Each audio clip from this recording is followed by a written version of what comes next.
Welcome back my dear friends. तो हमने पिछली जो क्लास की थी उसमें एक्सरसाइज 4.2 कंप्लीट कर चुके थे और अब हम इस क्लास में एक्सरसाइज 4.3 डिस्कस करेंगे, जिसमें हम जो त्रिभुज का क्षेत्रफल है उसके बारे में डिस्कस करेंगे। तो चलते हैं, हम देखते हैं त्रिभुज का आज क्षेत्रफल डिस्कस करेंगे। सारणिक की मदद से हम उसे निकालना सीखेंगे। ठीक है, त्रिभुज का क्षेत्रफल। इसमें एक हम फॉर्मूला सिंपल हम जानते ही हैं। वैसे तो हमने क्या सीखा, हमने पिछली कक्षाओं में सीखा कि त्रिभुज के शीर्ष के बिंदु, ये शीर्ष बिंदु होते हैं हमारे त्रिभुज के शीर्ष के बिंदु होते हैं कि x1 y1 x2 y2 x3 y3 ये होते थे ना, ये शीर्ष बिंदु होते थे। तो उसका क्षेत्रफल का व्यंजन हमारा फॉर्मूला हमें पता है, ये होता था 1/2 x1 y2 minus y3 plus x2 y3 minus y1 plus x3 y1 minus y2। ये हमारे फॉर्मूले होते थे। त्रिभुज का क्षेत्रफल निकालने का फॉर्मूला था, सभी ने सीखा होगा, 11वीं क्लास में भी है वैसे, द्वारा व्यक्त किया जाता है। अब हम इसको क्या करेंगे, अब हम इसको सारणिक के रूप में ज्ञात करेंगे। इसको सारणिक के रूप में, सारणिक के रूप में से ऐसे लिखते हैं, 1/2 तो ऐसे ही रहता है। ये सिंपल, जैसे हम इसका प्रसरण करते थे ना, जैसे कि x1 और फिर इसे बोलेंगे इसकी इसमें मल्टीप्लिकेशन, इसकी इसमें मल्टीप्लिकेशन। तो हमने देखा कि x1 ऐसे रखा, y2 की y2 में माइनस लगाते बीच में y3 ये लगा दिया हमने, ठीक, प्लस। लेकिन यहाँ क्या होता है, प्लस, क्योंकि क्षेत्रफल में कभी भी माइनस नहीं आने का, तो यहाँ सिर्फ सब में प्लस ही लगाते चले जाएंगे। यहाँ भी प्लस, यहाँ भी प्लस। लेकिन अगर हम वैसा प्रसरण करते थे तो यहाँ क्या लगाते थे, हम माइनस लगाते थे, ठीक है, लेकिन यहाँ हम प्लस लगाएंगे, ठीक। तो हम सिंपल, ये छोड़ो तुम, आप बस सिंपल इसका फॉर्मूला याद रख लो, ये इसका फॉर्मूला है। और 5-6 क्वेश्चन है यही इसके फॉर्मूले पर, इसी पर आधारित हो जाएंगे और कुछ नहीं, ठीक है। तो इसका फॉर्मूला ये याद रख लो कि हम सारणी की मदद से ऐसे निकालेंगे x1 x2 x3 y1 y2 y3 और 1 1 1, सिंपल, बस। खैर ऐसा तो नहीं होने का, ये तो फॉर्मूला तो ये वैसा होता है हमारा, ये सारणी का फॉर्मूला है, ये हमारा नॉर्मली जो फॉर्मूला होता है, लेकिन है हल्का हल्का सेम से ही होता है वैसे। ये हमारा जो नॉर्मली हमने पिछली क्लासों में सीखा है उसका फॉर्मूला है, और ये हम जो सारणी की हेल्प से अब करेंगे उस वाला फॉर्मूला। तो ये फॉर्मूला सभी बच्चे याद रखें। आगे चलते हैं। क्योंकि क्षेत्रफल एक धनात्मक राशि है, तो इसका हम सदैव एक में सारणी को निरपेक्ष मान लेते हैं।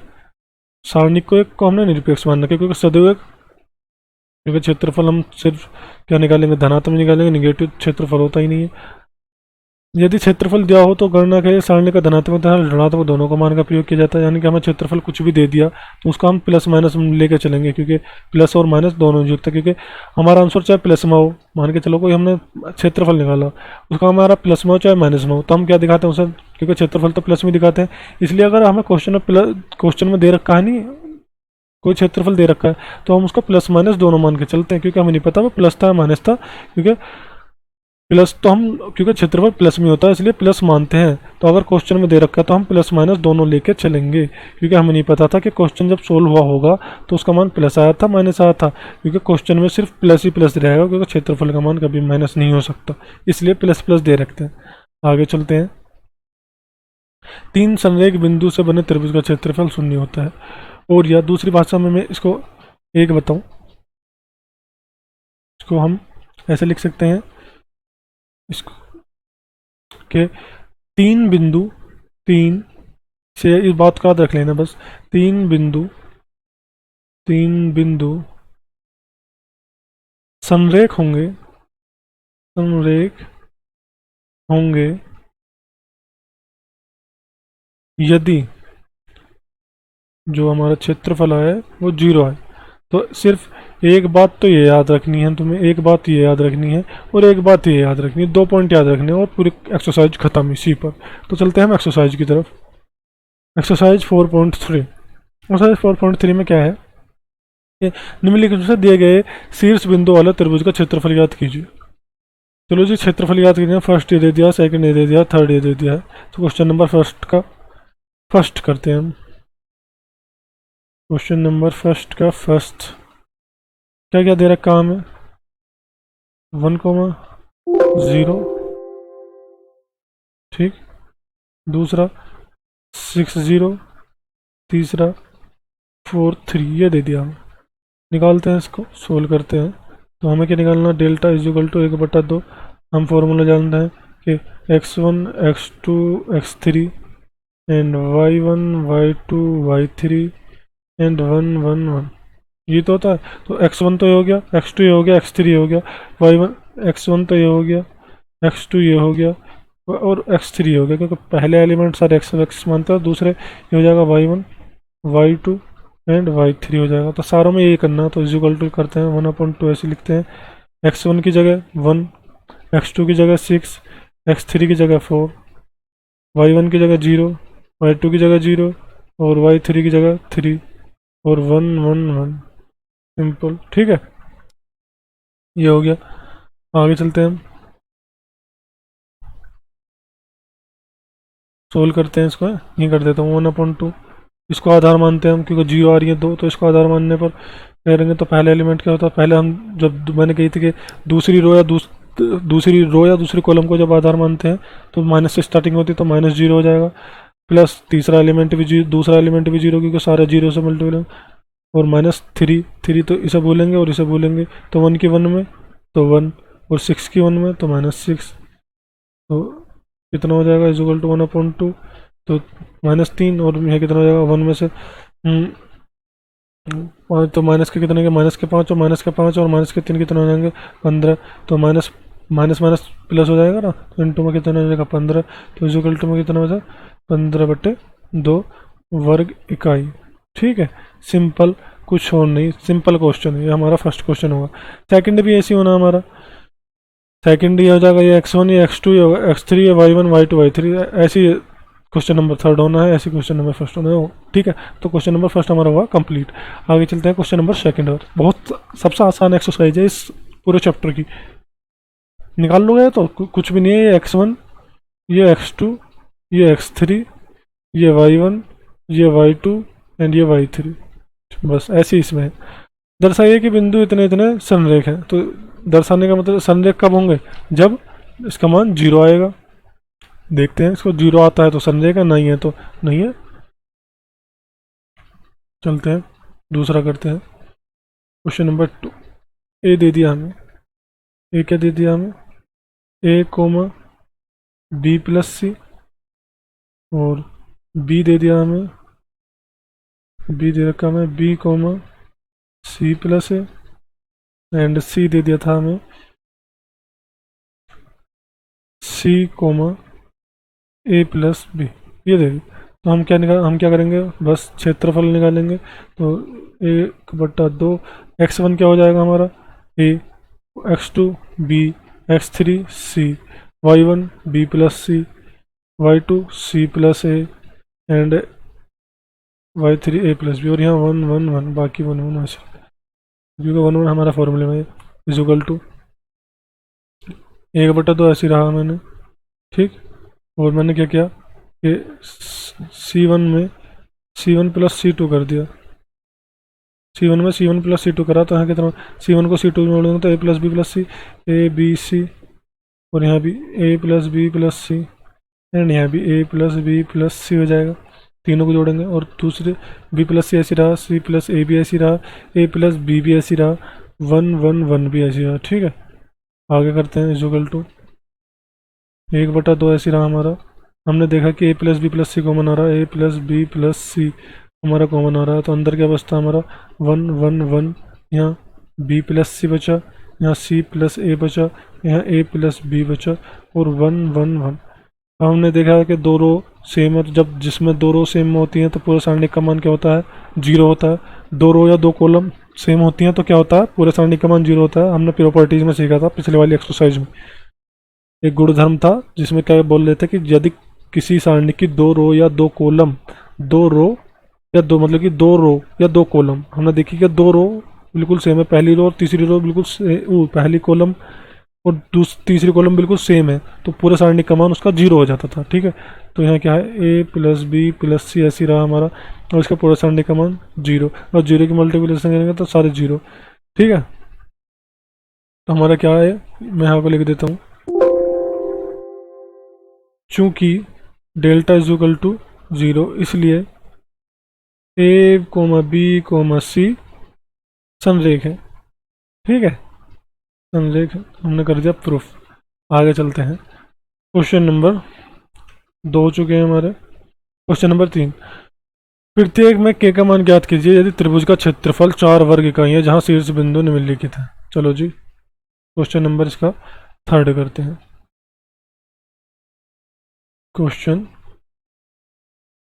3 का फर्स्ट के का मान ज्ञात करना है हमें। इसमें क्या दे दिया, पहला दे रखा के कोमा 0, दूसरा 4,0, तीसरा 0,2 और हमें जो दे रखा है डेल्टा वो दे रखा है हमें 4।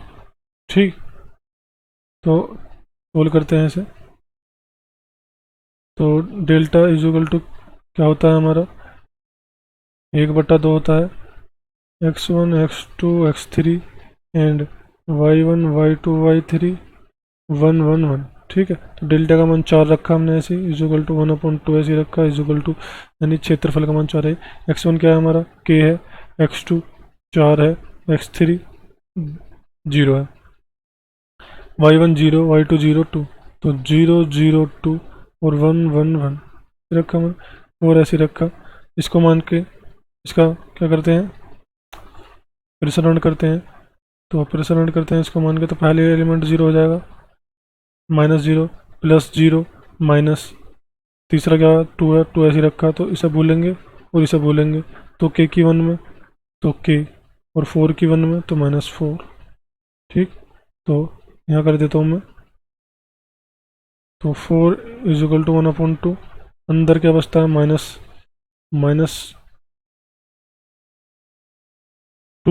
इंटू में k -4 बचता है। ठीक, यही तो बच्चा, बाकी तो सारा 0 है हमारा मामला।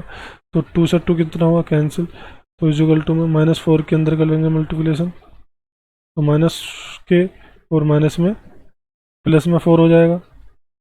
ठीक, 4 से 4 सॉरी के भी कैंसिल कर दिया हमने, +4 से +4 कैंसिल, तो माइनस के इज इक्वल टू 0 यानी कि के इज इक्वल टू 0, ये हमारा हुआ आंसर।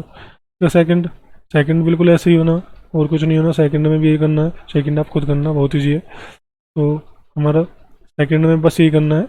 ठीक है, फर्स्ट हुआ, सेकंड हुआ, थर्ड पर चलते हैं। फोर्थ में क्या है, सारणिकों का प्रयोग करके 1 2 3 6 को मिलाने वाली रेखा का समीकरण ज्ञात कीजिए। चलो जी, ये भी करते हैं, रेखा का समीकरण ज्ञात। सिंपल यही है, फॉर्मूला वही लगाना और कुछ नहीं करना। क्वेश्चन नंबर,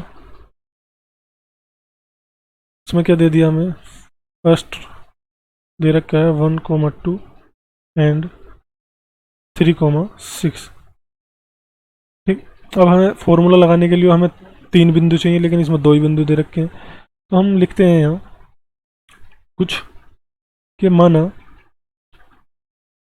1,2 तथा इन दोनों से मिलाने वाली रेखा का समीकरण तो पूछ रहा ना, तो माना 1,2 तथा 3,6 को मिलाने वाली रेखा एक्स वाई से होकर जाती है। इन दोनों को बिंदुओं की जो एक बिंदु यहाँ था, एक बिंदु यहाँ था, ये वाला यहाँ था, ये वाला यहाँ था, तो इन जो रेखा जा रही है वो यहाँ एक्स कोमा वाई से होकर जाती है, हमने ये मान लिया। ठीक है, ये एक्स कोमा वाई से होकर जाती है, एक्स कोमा वाई से होकर जाती है। अतः अतः तो जब इस मतलब कि रेखा ऐसे थी हमारी, ठीक, पहला बिंदु यहाँ था 1/2 तो यहाँ था हमारा, और 3,6 यहाँ है, इनसे मिलाने वाली रेखा का समीकरण पूछ रहा है। और हमने क्या मान लिया कि जो इन दोनों से जाने वाली रेखा जो है वो एक्स वाई से होकर जाती है, मतलब कि बीच में है एक्स वाई भी पढ़ते हैं, यानी कि तीनों एक ही लाइन में पढ़ते हैं। जब तीनों एक लाइन में होंगे तो तीनों बिंदु क्या हो गए, संरेख हो गए, यानी डेल्टा का मान क्या हुआ हमारा, 0 हो गया। संरेख कब होते थे, जब तीनों एक लाइन में होते हैं, और जब संरेख होते हैं तो वहाँ डेल्टा क्या होता है, 0 होता है, यानी कि क्षेत्रफल हमारा 0 होता है। ठीक, समझ गए आप। तो हमने क्या माना है कि इन दोनों से जो रेखा होगी उसके बीच में हमारा ये पड़ता है, जब इसके बीच में भी इनसे होकर जाएगी तो समझ लो कि तीनों बिंदु एक ही रेखा पर है, और जब तीनों बिंदु एक ही रेखा होंगे तो तीनों संरेख होंगे, और जब संरेख होते हैं तो डेल्टा का मान 0 होता है। अतः 1/2 मतलब 1,2 और 3,6 तथा x, y समरेख है। इसका मतलब यही तो हुआ जब एक लाइन में हो तो समरेख हो, समरेख है, इसलिए डेल्टा इज इक्वल टू 0। अब डेल्टा डेल्टा क्या हो जाएगा 1/2, x1 क्या हमारा 1, x2 क्या हो जाएगा 3 और x3 हमारा x, y1 2, y2 6 और y3 y, और यहाँ 1 1 1 इज इक्वल टू हमारा 0। ठीक है, 1/2 सारा हो जाएगा 0 हो जाएगा। मैं ही कर देता हूँ इसको, 1/2 सारा उधर जाएगा 0 हो जाएगा। हम प्रसरण करते हैं तो फर्स्ट 1 ऐसे रखा, तो इसको बोलेंगे तो 6 की 1 में तो 6 और y की 1 में माइनस वाई, माइनस लगा 2 ऐसे रखा, तो इसको बोलेंगे, अब इसको बोलेंगे 3 की 1 में 1 और x की 1 में तो 3 माइनस एक्स हो जाएगा, प्लस 1 ऐसे रखा। अब क्या करेंगे, इसको बोलेंगे और इसको बोलेंगे तो 3 की y में y 3x 3y और माइनस 6x, तो 3y minus 6x is equal to में 0। ठीक, तो यहाँ हो जाएगा 6 minus y minus 6 plus 2x plus 3y minus k 6x is equal to में 0 हो जाएगा। ठीक, आगे चलते हैं। हमने देखा है प्लस 6 से माइनस 6 कैंसिल, यहाँ और क्या बचा, माइनस 6 बचा और प्लस के 2x तो माइनस के 4x minus Y plus 3y तो प्लस के 2y इज इक्वल टू में 0 बचा। ठीक, हमने यहाँ माइनस कॉमन निकाल लिया 2, तो यहाँ क्या बचेगा हमारा, माइनस के 2 कॉमन निकाला, यहाँ 2x बचा, यहाँ हमारा y बचा माइनस का इज इक्वल टू में हमारा 0। ठीक, तो 1 मिनट थोड़ा सा छोटा करके यहीं लिख दूँ कि आंसर यहीं आ जाएगा इसी। तो माइनस के हमने क्या निकाला, हमने माइनस के 2 कॉमन निकाले, यहाँ तो x बचा, ओ सॉरी 2x बचा, यहाँ तो प्लस के 2x बचा और यहाँ माइनस के y बचा इज इक्वल टू में 0 बचा, माइनस 2x 0 के डाइट में जाएगा तो 0, तो यहाँ 2x minus y is equal to में 0, ये हमारी इक्वेशन आ गई, समीकरण जो मांग रहा था। ठीक है, तो क्वेश्चन नंबर का फर्स्ट हुआ। अब देखते हैं क्वेश्चन नंबर सेकंड भी बिल्कुल ऐसे ही होना करना है, वो आप खुद करना, प्रैक्टिस हो जाएगी आपको और। ठीक, तो क्वेश्चन नंबर फोर्थ का फर्स्ट हो चुका है, क्वेश्चन नंबर सेकंड यही कर दे रखा है, तो ये लिखना है कि माना इतने और इतने से होकर जाने वाली रेखा जो है एक्स वाई से होकर जाती है, इसलिए तीनों बिंदु समरेख होंगे, तो डेल्टा का मान 0 मानना है तुम्हें और बिल्कुल ऐसे ही सोल्व कर देना है ये भी। ठीक, आगे चलते हैं क्वेश्चन नंबर 5। यदि शीर्ष इतने इतने इतने वाले त्रिभुज का क्षेत्रफल 35 वर्ग इकाई हो तो के का मान ज्ञात कीजिए। ये तो बिल्कुल ऐसे ही जैसा हमने तीसरा करा है।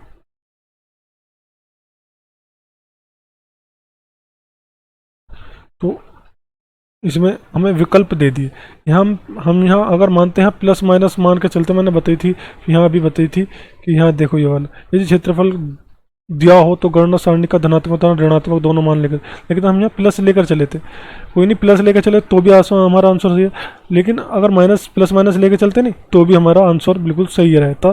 ठीक, लेकिन हमने यहाँ क्यों नहीं लिया, क्योंकि हमें प्लस मान के अपना आंसर निकल लिया, यहाँ हमें मजबूरी है हमारी लेनी पड़ेगी, क्योंकि हमारे यहाँ वो दे रखे हमें विकल्प में हमारा नहीं पता कि हमारे विकल्प में ये भी आ सकता है ये भी आ सकता है, हम प्लस माइनस मान के चलेंगे कि प्लस माइनस मान के कभी हमारा ये हमारा 12 आ जाए, अगर हम प्लस मान के चल रहे हैं बस तो हमारा 12 आ गया, लेकिन हमने विकल्प हमारा डी सही है क्योंकि हमारा उसमें -2 भी आ रहा था, या हम माइनस मान के चले तो मान के चलो हमारा -2 ही आ गया, लेकिन प्लस माइनस मान के चलेंगे तो हमारे दोनों मान का पता चल जाएगा कि क्या क्या आ रहा है और हमारा ऑप्शन सही करेक्ट पता चल जाएगा। ठीक है, तो हम इसको प्लस माइनस मान के चलेंगे यहाँ विकल्प में, वैसे भी मान के चलते हैं, कोई नहीं मैंने कर रहा, आप वैसे भी मानकर चल सकते हो।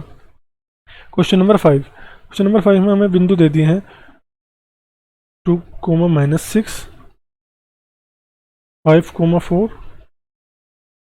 एंड k, 4, ये हमें बिंदु दे दी। तो अब हमें इसको सोल्व करना है, तो सोल्व करते हैं। तो हमें डेल्टा का मान कितना दे रखा है, प्लस माइनस हम 35 लिखेंगे, डेल्टा क्या हो जाएगा 1/2, x1 2 x1 हो गया 2y, x2 5, x3 k, यहाँ -6 4 4, यहाँ 1 1 1 इज इक्वल टू में प्लस माइनस 35, ठीक, प्लस माइनस 35 है, ऐसे रहा हमारा 1/2, उधर जाएगा तो यहाँ जाएगा मल्टीप्लिकेशन में जाएगा, और इसको हम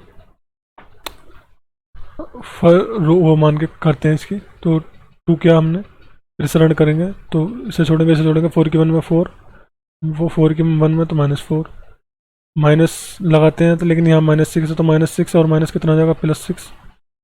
आगे चलते हैं, इसे छोड़ेंगे 5 की 1 में 5, k की 1 में -k। आगे चलते हैं, +1 ऐसे रखा, इसे छोड़ेंगे 5 की 4 में 20, और k की 4 में तो -4k इक्वल टू में +/70, ठीक है। आगे सोल्व करते हैं हम, यहाँ देखा, यहाँ 4 से 4 कैंसिल, यहाँ 2 0 तो पूरी 0 आ जाएगा, तो प्लस, ठीक। आगे यहाँ कितना हो जाएगा 30 -6k। आगे चलते हैं, प्लस में 20 -4k इज इक्वल टू में +/70। तो अब देखते हैं 30 और 20 कितने हो गए हमारे 50, यहाँ माइनस में 10k इज इक्वल टू में +/70, ठीक। अब हम क्या करते हैं, धनात्मक चिन्ह लेने पर, पहले धनात्मक चिन्ह लेने पर, धनात्मक चिन्ह लेने पर, ठीक, धनात्मक चिन्ह लेंगे तो बस +70 लेंगे, ठीक है। तो 50 - 10 के इज इक्वल टू में +70, 50 - 10 के इज इक्वल टू में +70, यानी कि बस 70, क्योंकि प्लस को हम दिखाते नहीं है, तो क्या करेंगे 50, तो 50 जाएगा उधर, तो -10 के 1 मिनट, यहाँ जाएगा -10 के इज इक्वल टू में 70 - 50, तो -10 के इज इक्वल टू में -20, और k इज इक्वल टू में -20/10, तो इज इक्वल टू में k इज इक्वल टू -2। एक तो ये आ गया। अब लेते हैं हम यहाँ ऋणात्मक चिन्ह लेने पर, ठीक है। ऋणात्मक चिन्ह लेंगे तो 50 - 10 के इज इक्वल टू में क्या हो जाएगा, -70 हो जाएगा, ठीक। तो इसे भी करेंगे तो -10 के ऐसे रहा इज इक्वल टू -70 और -50, तो -10 के इज इक्वल टू -120, तो k is equal to -120 upon में -10, तो माइनस से माइनस कैंसिल, 10 से कैंसिल, तो k इज इक्वल टू हमारा 12, ठीक। तो हमारे k का जो मान है वो है हमारे 12 और -2। देखते हैं ऑप्शन कौन सा सही है,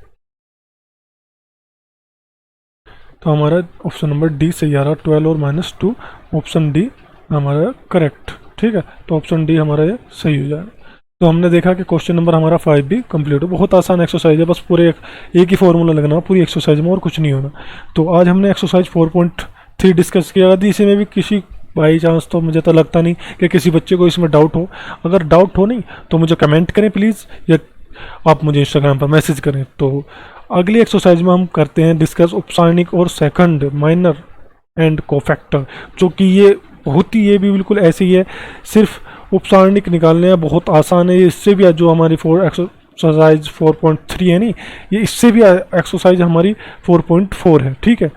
तो अब सभी बच्चे चैनल को प्लीज़ ज़रूर सब्सक्राइब करना। तो चलते हैं, मिलते हैं हम नेक्स्ट वीडियो में, टेक केयर।